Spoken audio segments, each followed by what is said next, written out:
ABC News being pretty much done. The ratings just keep falling and falling and falling and falling. And why? Because they showed their hand just a little bit too much. David Muir, Lindsay Davis, like AI anchors. I was talking to Sean Spicer. I was on his show actually just yesterday, and he made the point that David's like an AI anchor, which is kind of unfortunate to say, but kind of true.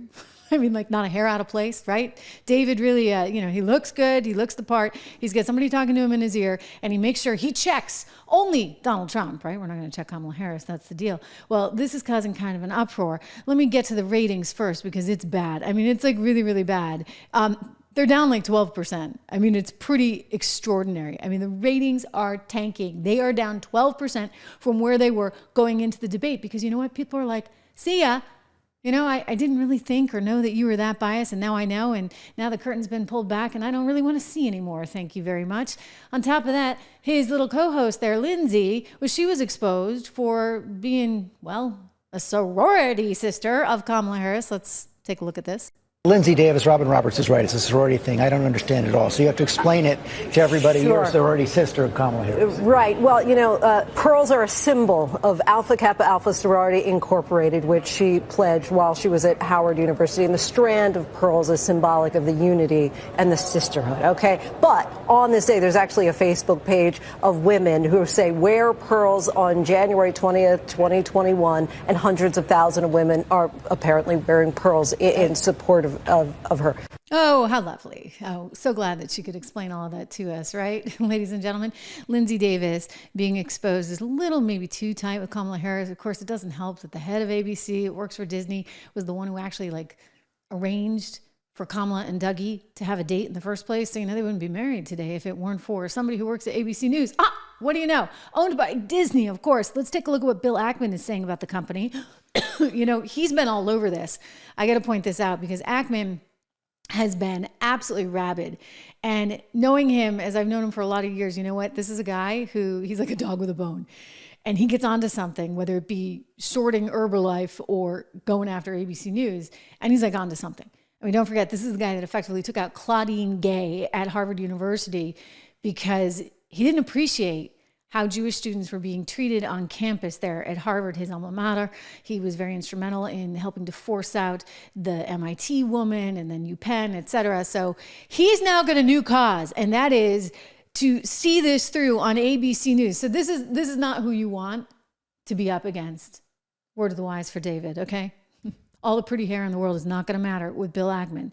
He's pretty angry. And he was out tweeting this one. Let me show you.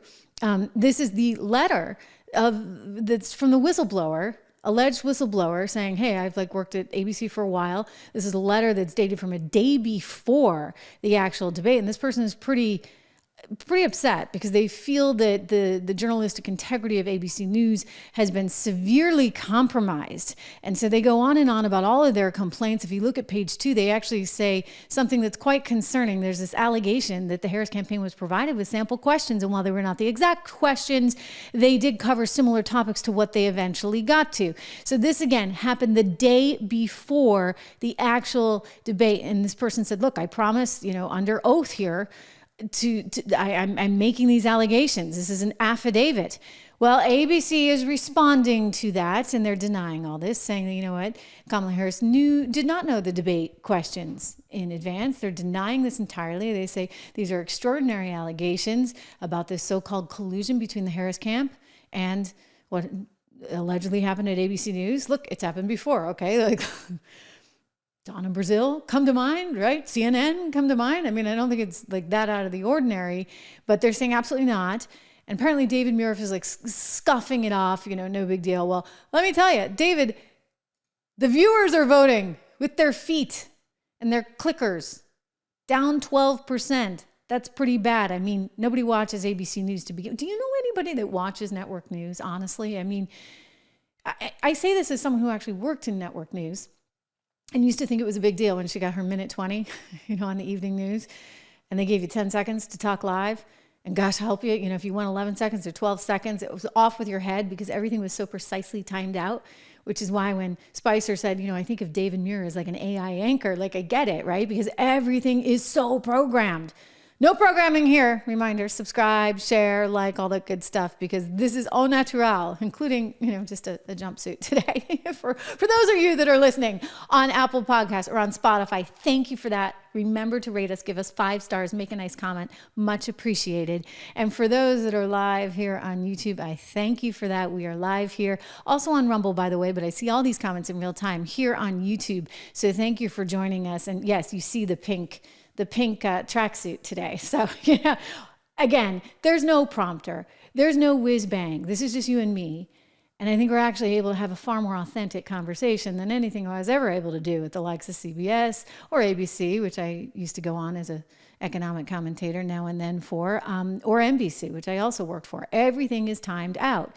And viewers are like walking away from that in droves. They've already been suffering. ABC was like doing the best of the 3 somehow.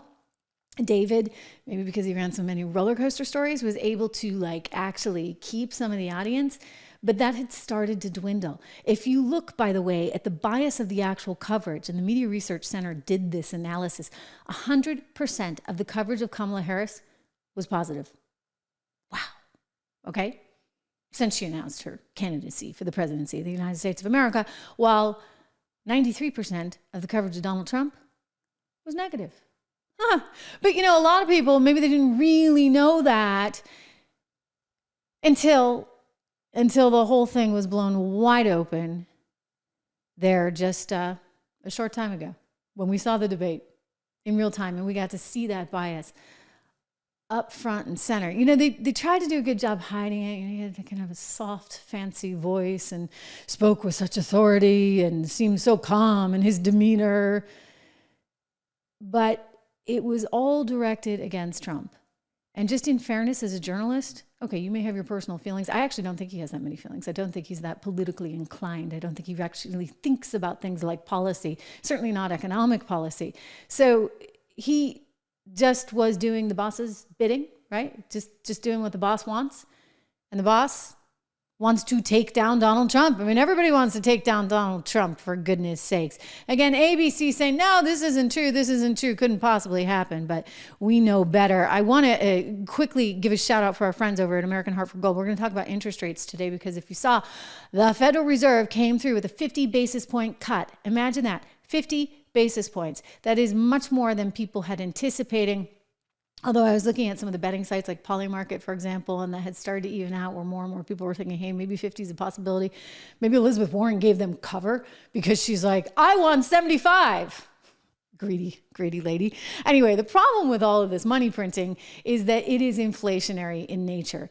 And the Fed always gets it wrong. Like they're always too much, too late, or they're there with too little. And, they never can quite get this timing right. It's why Milton Friedman said, it'd be better off replacing the Federal Reserve with a computer.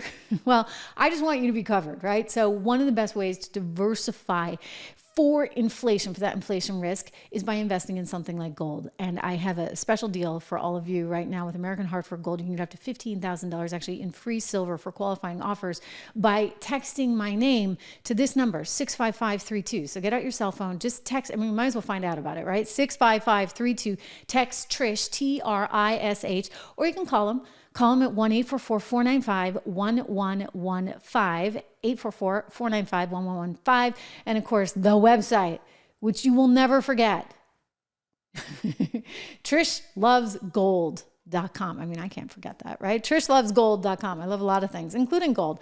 Anyway, so take a look, guys. Make sure you subscribe, share, like, all that good stuff.